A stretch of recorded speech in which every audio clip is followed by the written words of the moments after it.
रंगभूमीपासून मानसोपचार केंद्रांपर्यंत आणि चळवळींपासून प्रत्यक्ष व्यवस्थापनापर्यंत एखाद्या साध्या दैनंदिन दिनचर्येमध्ये अडकलेल्या मध्यमवर्गीय माणसापासून ते एखाद्या ब्युरोक्रॅटपर्यंत, एखाद्या नोकरशापर्यंत, अशा सर्व पातळ्यांवर, सर्व स्तरांवर आणि विविध क्षेत्रात लीलया आणि जवळजवळ बिनधास्तपणे वावरणाऱ्या माणसांची संख्या फार कमी आहे. अशा माणसांपैकी एक आहेत मोहन आगाशे. त्यांची ओळख महाराष्ट्राला निरनिराळ्या प्रकारे आहे. हिंदी चित्रपटातले ॲक्टर म्हणून आहेत, पण पहिली ओळख झाली आहे आणि जी गाजली आहे ती म्हणजे नाना फडणीस म्हणून. आपण आज त्यांच्या ह्या सर्व क्षेत्रात असं विहंगमपणे फिरणाऱ्या व्यक्तिमत्वाचा शोध घ्यायचा प्रयत्न करणार आहोत. कठीण आहे ते, कारण ते स्वतः मानसोपचार तज्ज्ञ पण आहेत, त्यामुळे आपल्याला ते गुंगारही देऊ शकते. तर त्या गुंगाऱ्यातनं मुक्त होताना मला खरोखरच हा पडलेला प्रश्न आहे की अशा प्रकारच्या विविध क्षेत्रांवर वावरताना तुम्हाला ॲडजस्टमेंट प्रॉब्लेम नाही काय? तर उदाहरणार्थ FTII फिल्म इन्स्टिट्यूटमध्ये तुम्ही तणावाच्या संघर्षामध्ये गुंतलेले आहात. वर्तमानपत्रात बातम्या येत आहेत, तुमची बदनामी पण झाली आहे, मोर्चे निघत आहेत, आणि अशा ह्याच्यामध्ये तुम्ही ते डील कसं करता? ह्याच्याकरता एक मनाची समतानता तुम्हाला लागते आणि मुळात हा फार नैसर्गिक प्रक्रिया आहे. आपण आत्ता जरी वर्ण दिसलं असलं तरी आज शरीरामध्ये अनेक प्रक्रिया चालू असतात आणि हा जो समतोल आहे हा सतत हे तारेवरच्या कसरतीसारखा, पण जास्त करून ती प्रक्रिया जी आहे ती ऑटोनॉमस असते, म्हणजे आपल्या जाणीवेच्या पातळीवर नसते, नेणिवेच्या पातळीवर असते. जेव्हा अशा तऱ्हेचे प्रश्न येतात तेव्हा ती जाणीवेच्या पातळीवर येते आणि मग त्याला उपयोग खरोखर आपण जर वेगवेगळ्या क्षेत्रातून आलेलो असतो, वेगवेगळी माणसं बघितलेली असतील, वेगवेगळे अनुभव असतील, परिस्थिती असेल, तर मला वाटतं ते नैसर्गिकपणे तुमच्यातही येतं. मग तुम्ही एकाच क्षेत्रात जर खूप काळ काम करत असलात तर साहजिकरित्या तुम्ही तिथून बाहेर पडलात की तुम्हाला ते एकदम परक्यासारखं वाटायला लागतं, नवीन ग्रहावर आल्यासारखं वाटायला लागतं. पण सुरुवातीपासूनच मी म्हणजे शिकत असल्यापासून, विशेषतः मेडिसिन शिकत असल्यापासून, थिएटर करत असल्यामुळं आणि रंगभूमी करत असल्यामुळं रंगभूमीचा आवश्यक भाग म्हणून वेगवेगळ्या परिस्थिती निर्माण करणं कृत्रिमरित्या का विना, त्यामुळं सिम्युलेट करणं, त्यामुळं हा एक त्या परिमाणाचा भाग आहे असं मला वाटतं. पण काही प्रमाणामध्ये असं म्हणता येईल की तुमच्या विरुद्ध जो संघर्ष फिल्म इन्स्टिट्यूटमध्ये चालू आहे किंवा होता तो पण असा सिम्युलेटेडच आहे, कोणीतरी सिम्युलेट करतोय. हां, तो बराचसा गैरसमजात नाही जास्त करून. आणि मला असं वाटतं की पण त्याचं नक्की स्वरूप काय आहे, म्हणजे काय तुमच्यावर आरोप काय आहेत? नाही, मला असं वाटतं की आरोप काय की विद्यार्थ्यांच्या ज्या मागण्या आहेत, आता ज्या पद्धतीने गेले 15 वर्ष इन्स्टिट्यूट चालते ते मला साधं दिसतं. ते असं दिसतं त्यातली निर्णय प्रक्रिया अशी आहे की विद्यार्थ्यांनी संप करायचा, मागण्या करायच्या, मग त्या मागण्या मान्य करायच्या, मग पुढच्या कार्यक्रमाला सुरुवात, मग परत संप करायचा, परत मागण्या करायच्या, परत त्या मान्य करायच्या. म्हणजे the decision making is done on dependent on strikes विद्यार्थ्यांच्या. आणि मग जी मूळची प्रक्रिया आहे ज्याच्याप्रमाणे संस्था चालली पाहिजे ती काय आहे की सोसायटी आहे. त्या सोसायटीच्या सदस्यांची नेमणूक केंद्र सरकार करतं. त्यातनं एक गव्हर्निंग काउन्सिल आहे, त्याला मदत करण्याकरता म्हणून अकॅडमिक काउन्सिल आहे, स्टँडिंग फायनान्स कमिटी आहे. म्हणजे ही सिस्टीम जी आहे याच्याकरता पूर्णपणे डिसरिस्पेक्ट ठेवायचा अशा तऱ्हेने सिस्टीम ब्रेकडाऊन झालेली आहे. रोल कन्फ्युजन आहे.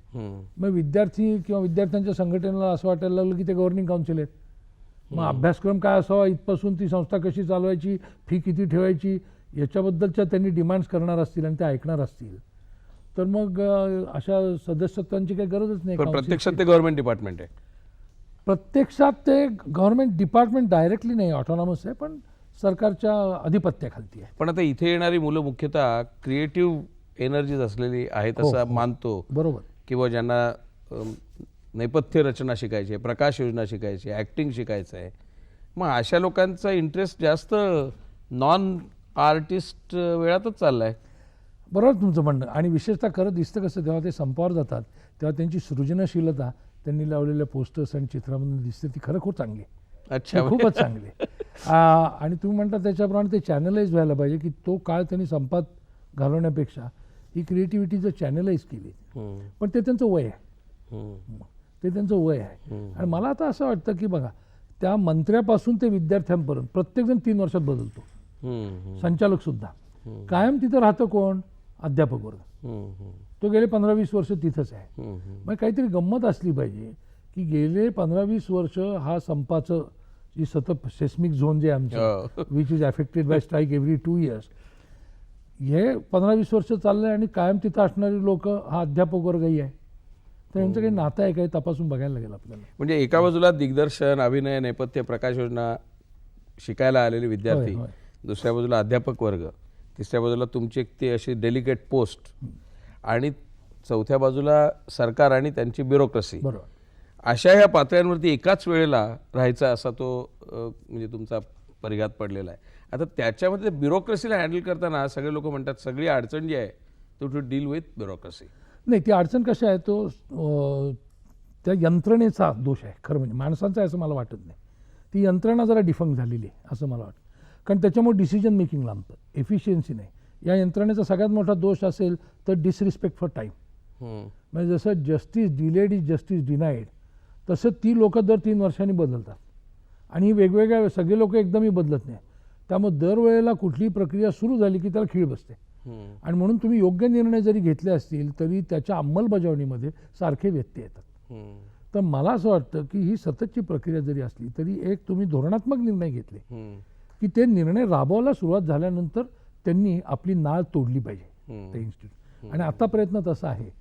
परंतु खूप 40 वर्ष त्याच्या अस्तित्वासाठी ही पूर्णपणे सरकारवर अवलंबून असल्यामुळे, म्हणजे मुलाचं लग्न करून दिलं पण संसारचा आईबाप चालवत असेल तर ते सारख्या आधिपत्याखाली राहणार. तसं जरी ऑटोनॉमस असेल तरी त्याचं संपूर्ण अस्तित्व जर सरकारी पैशावरच अवलंबून असेल तर ते अवघड आहे करणं.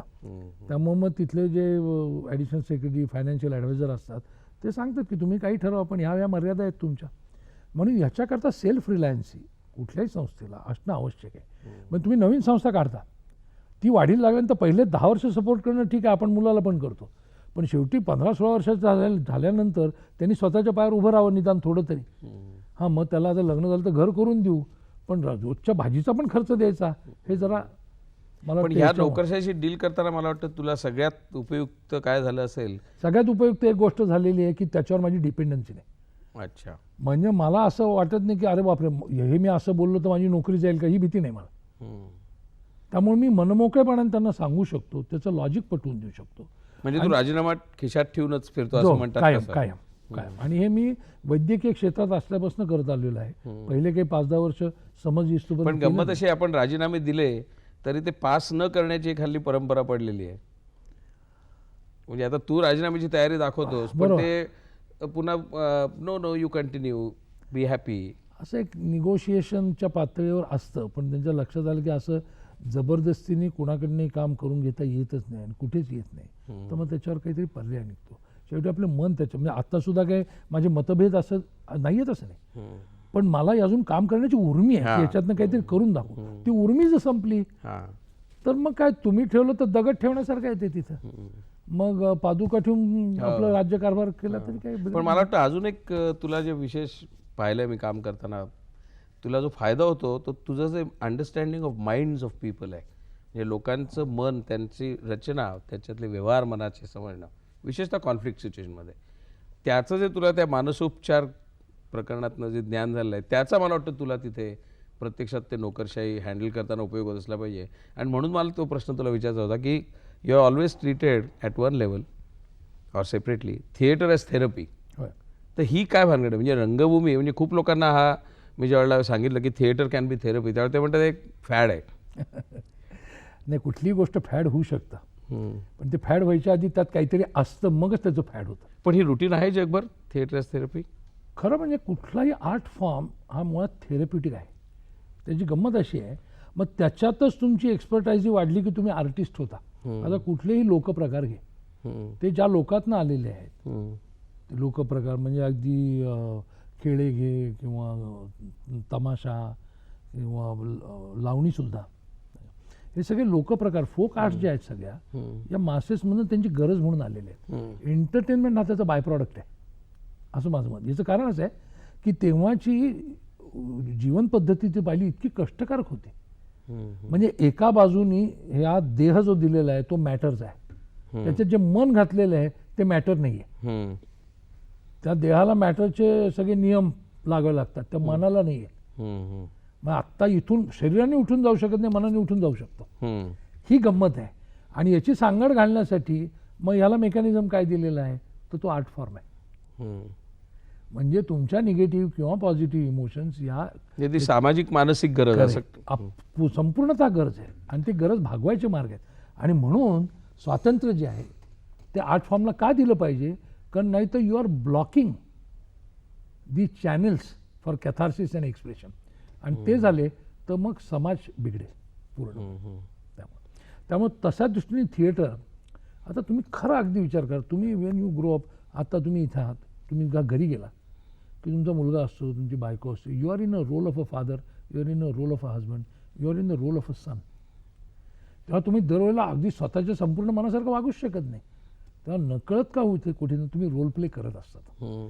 तर हे त्यातला प्रोसेस वापरून तुम्ही ते फोकस करायचं की काय आजारपण आहे त्याच्याकरता. पण म्हणजे पेशंट्स म्हणूया आपण थिएटर थेरपी करण्यासाठी येतात, त्यांचे आजार प्रामुख्याने सायकोसोमॅटिक म्हणजे शारीरिक आणि मानसिक असतात का मुख्यतः मानसिकच असतात? आणि तुम्ही ते डील करताना ते काय सायकोअनालिस्टच्या काउचवरती झोपून त्याला प्रत्यक्ष ट्रीट करतो तसंच काही प्रकार असतो का, तुम्ही त्याला नाटक बघायला सांगता एखादं का रोल करायला सांगता? नाही, याच्यात अनेक प्रकार आहेत. याच्यात एक प्रकार असा आहे की त्यांचंच एक थिएटर असतं, पार्टिसिपंट थिएटर, विच इज त्या थेरपीचा भाग म्हणजे ज्याच्यात परफॉर्मन्स ओरिएंटेड नाही, प्रोसेस ओरिएंटेड हां थिएटर, हां ते एक आहे. पण तू म्हणलास ते महत्त्वाचं आहे. जसं एखाद्याला आता माशाची ॲलर्जी असेल तर आपण सांगतो मासे टाळा खायचं. तेव्हा एखादी विशिष्ट भावना चेतावणारी कादंबरी तुम्ही वाचू नका, किंवा विशिष्ट माणसाला भेटलं काही दिवस तुम्ही भेटू नका असं सांगतायत. म्हणजे इमोशन स्पेसिफिक बिहेवियर जे आहे, याचे पॅटर्न जसे जसे ठरतील तसं ते करतायत. संगीताचा वापर आहे, पण जास्त करून याची स्पेसिफिसिटी म्हणण्यापेक्षा this is in the area of quality of life rather than curative. It has to do with quality of life because it enriches. शेवटी जगायचं कशासाठी? ते काय नुसतं आपलं फुफ्फुस काम करते म्हणून जगण्यात काय अर्थ नाही. बरोबर.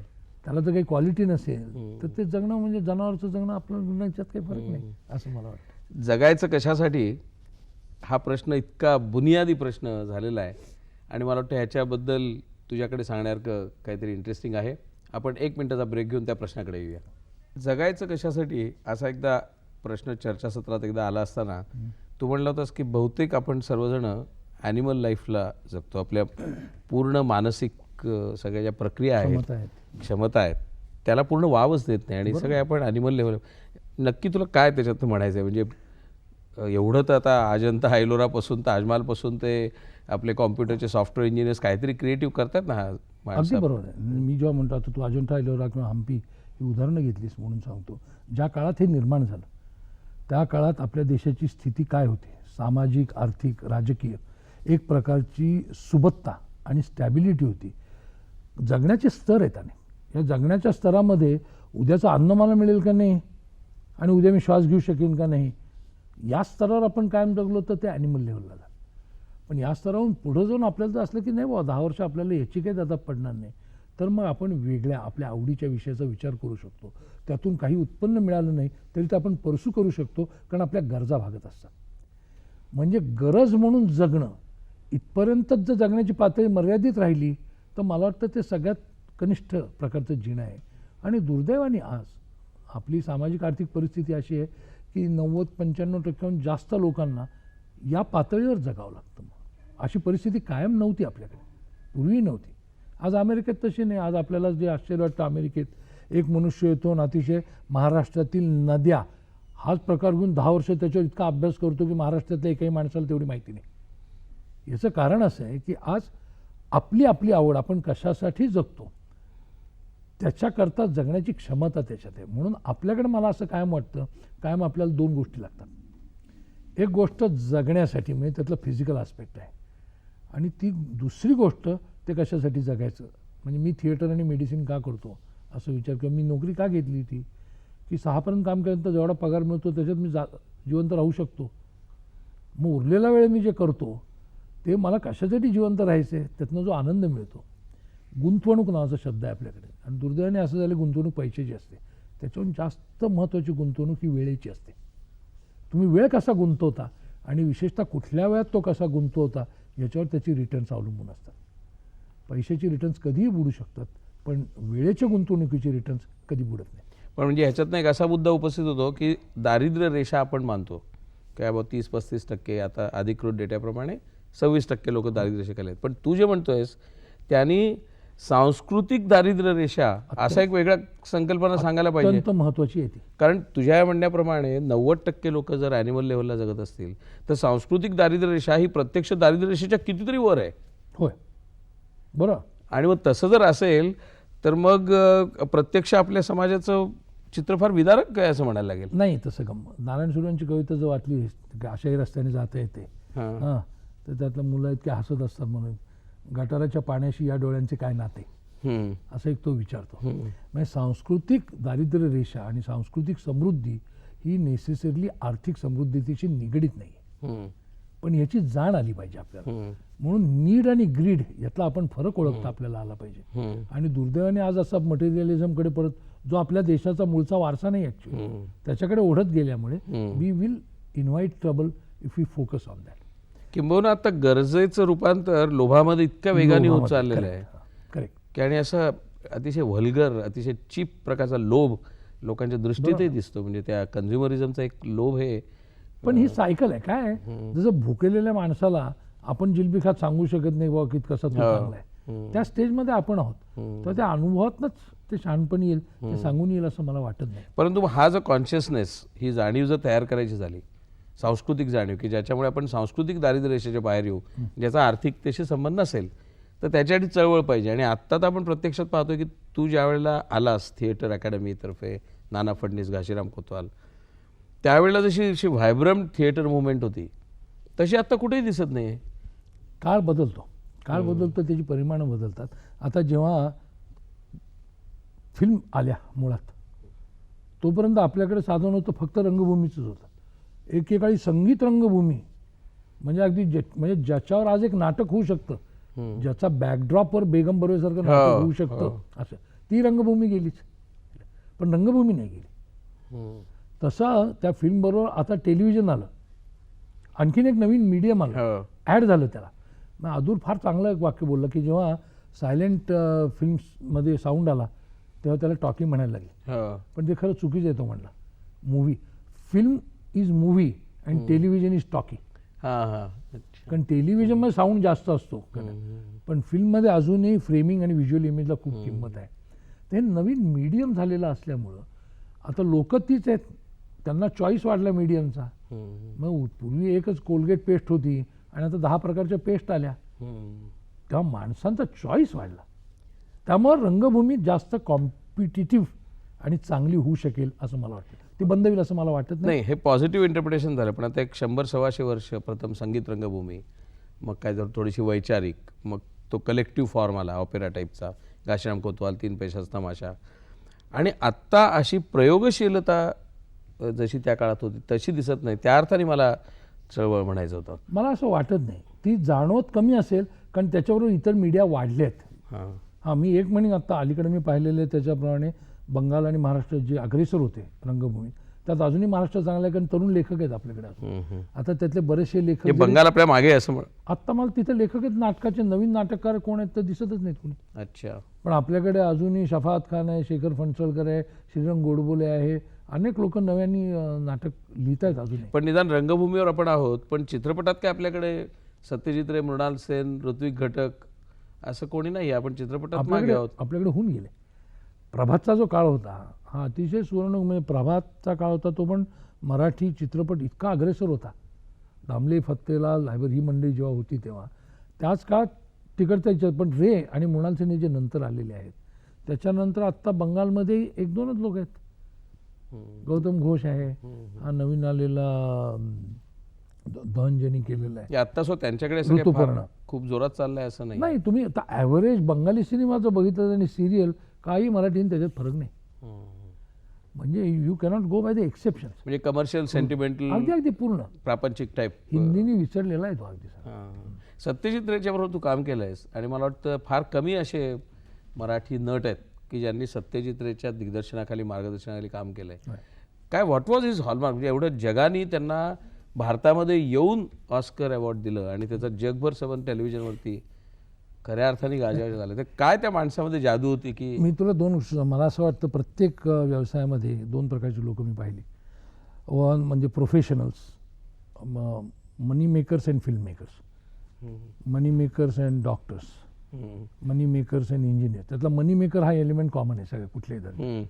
म्हणजे ज्याच्यात पैसे मिळतात म्हणून जो धंदा बदलतो तो मूळचा प्रोफेशनलच नाही. तर हे सारखे अशी थोडी लोक या कॅटेगरीतले आहेत की फिल्मशिवाय दुसरं काही त्यांनी केलं नसतं आणि फिल्मकडे त्यांनी धंदा म्हणून बघितला नाही, तर ती त्यांची अंगभूत देणगी शोधून काढली त्याने आणि केलं. एक.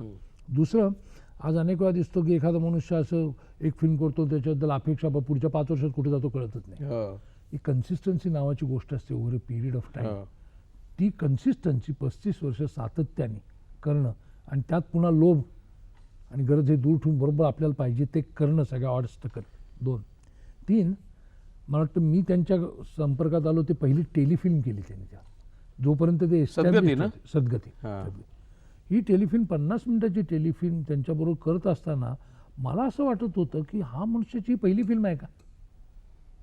इतकी काळजी त्यातल्या प्रत्येक गोष्टीविषयी, त्यातले बारकावे, त्यातले सीन, त्यातले कॉस्ट्यूम, त्याचे डायलॉग, इतकं पॅशन आणि प्रभुत्व मीडियमवरचं. म्हणजे अनावश्यक गोष्ट, अनावश्यक संवाद लिहिलेला नसायचा, अनावश्यक फ्रेम नसायची. म्हणजे असे करणारे सगळं गृहपाठ लोकच करूनच ते पूर्णपणे. आणि त्यामुळे त्यांचं शूटिंग अगेन्स्ट ऑल. आता लोक तक्रार करतात की पैसे नाहीत असं नाही. ही तक्रार त्या माणसांनी आयुष्यभर कधी केलेली नाही. त्यांनी ज्या रिसोर्सेसमध्ये जी क्वालिटी दिलेली, ज्या रिसोर्सेसमध्ये जी क्वालिटी दिलेली आहे त्या रिसोर्सेसमध्ये तेवढी क्वालिटी देणारा एकही मनुष्य मी अजून बघितलेला नाही. क्वालिटी ती दिली असेल पण त्याच्याकरता जास्त रिसोर्सेस लोकांनी वापरलेले. म्हणजे एका अर्थाने असं म्हणायला पाहिजे युरोप अमेरिकातल्या श्रेष्ठ दिग्दर्शकांपेक्षाही तो श्रेष्ठ आहे. नक्कीच. कारण त्यांच्याकडे प्रचंड रिसोर्स राईट. म्हणून तो श्रेष्ठ आहे. म्हणून मला असं वाटतं की खरं की व्हॉट वॉज विचारलं होतं की आर्ट म्हणजे काय. Art is an ability to create best out of worst. Innovation किंवा क्रिएटिव्हिटी, वर्किंग विदिन लिमिटेशन्स, ते तुम्हाला खाजवतं की मी कसं करू. आता केरळमध्ये मला लोक सांगतात की आपल्याकडे स्टेडी कॅम यायची पाहिजे, पण असं हँडल तर घेऊन जायचं आहे, स्टेडी तर पाहिजे. तेव्हा त्यांनी लुंगीचा लूप करून कॅमेरा ठेवून त्यातनं शूट केलेलं. दिस इज इनोव्हेशन करण्यासाठी. आपल्याला जे अवेलेबल, आपली चित्रगती सगळे करणारे लोक का मोठे, कारण त्यांनी रंग शोधून काढले किंवा हे आहे ना हे रंगीत आहे, याच्यापासून आपल्याला काही करता येईल का. तुम्ही जास्त मागण्या करायला लागलात की मला हे पाहिजे, मला ते पाहिजे, ते करतो, तर one start doubting what is your inner ability. पण मग आता हा जो सत्यजित रेंचा गुण आहे किंवा गुणविशेष आहे किंवा ते एक सांस्कृतिक मूल्य त्या चित्रपटाला त्यांनी दिलं, ती मूल्य तुझ्या त्या FTIमध्ये जास्तीत जास्त रुजवण्याचा प्रयत्न व्हायला हवा. रुजवायचा प्रयत्न व्हायला पाहिजे आणि ते कळायला पाहिजे. म्हणून त्यांच्या मागण्यात मला हे द्या त्या द्यापेक्षा आहे त्या वेळात आणि आहे त्या उपलब्धतेत मी सगळ्यात जास्त काय करू शकतो, हा माइंडसेट जेव्हा तिथं तयार होईल ना, तेव्हा ही इन्स्टिट्यूटला जे पहिल्या 15 वर्षात नाव होतं ते नाव परत येईल आणि कायम राहील. नाही, कारण असं एक म्हणायची पद्धत आहे, शेक्सपियर काही शाळेतनं तयार होत नाहीत आणि सत्यजित रे काय फिल्म इन्स्टिट्यूटनं तयार होत नाहीत. परंतु सत्यजित रे फिल्म इन्स्टिट्यूटमध्ये तयार होतात की नाही हा प्रश्न वेगळा आहे किंवा शेक्सपियर शाळेतनं. पण सत्यजित रेंनी जो एक ढाचा तयार केला, शिस्तीचा असेल, बघण्याचा दृष्टिकोन चित्रपटाकडे, तो ढाचा तर नक्की तुम्ही देऊ शकालच ना. अगदी बरोबर. ऑर्गनाइज्ड एज्युकेशनची काही ऑब्जेक्टिव्ज आहेत आणि मर्यादा आहेत, त्या ध्यानात घेतल्या पाहिजे. 3 वर्षाचा 5 वर्षाचा अभ्यासक्रम जेव्हा तुम्ही करता तेव्हा पास होताना तुम्ही एक्सपर्ट म्हणून बाहेर पडत नाही, there you get a licence to practise. म्हणजे गाडी तुम्ही रस्त्यावर न्या एवढीच ती परवानगी आहे. तुम्ही उत्तम चालक अजून झालेला नाहीत, हे जर डोक्याशी पक्के असेल तर लर्निंग प्रोसेस हा कायम चालू शकतो. मग त्याच्यात तुम्ही काय करता की ट्रायल अँड एररनी जे शिकायला तुम्हाला 10 वर्ष लागतात, ते शिकल्यामुळं आडाखे बांधून ते तुम्ही 3 वर्षात शिकवता. म्हणजे तुम्ही सीन नाही पण क्राफ्ट नावाची गोष्ट कुठल्याही आर्टला असतेच. हे तुम्ही तेंडुलकरांना जरी विचारलं की स्फूर्ती झालीच, पण त्या स्फूर्तीनंतर प्रत्यक्ष काम करताना एक कारागिरी असते ती तुम्ही शिकू शकता. म्हणजे काय शिकायचं आणि काय शिकवायचं. If there are 10 best students and not a single good teacher, steel that institute will produce something great. But if there are only 10 best teachers without a single student having a learning aptitude, there will nothing. हा मुद्दा फार महत्त्वाचा आहे, कारण film इन्स्टिट्यूटमध्ये आत्ता जो संघर्ष चालू आहे तो एका अर्थाने दृष्टिकोनाचा आहे, एका अर्थाने मूल्याचा आहे आणि मग तू म्हणतोस तसा स्फूर्तीला कारागिरीची, शिस्तीची, अभ्यासक्रमाची एक बैठक देण्याचा आहे आणि त्या तुझ्या संघर्षामध्ये ही मूल्य रुजवण्यामध्ये यश येऊ दे तुला आणि अनेक सत्यचित्रे कदाचित त्या फिल्म इन्स्टिट्यूटमधनं तयार होण्याची शक्यता निर्माण होऊ दे अशा शुभेच्छा तुला देतो आणि समोरासमोर मी तू आलास स्टुडिओमध्ये त्याच्याबद्दल धन्यवाद. धन्यवाद.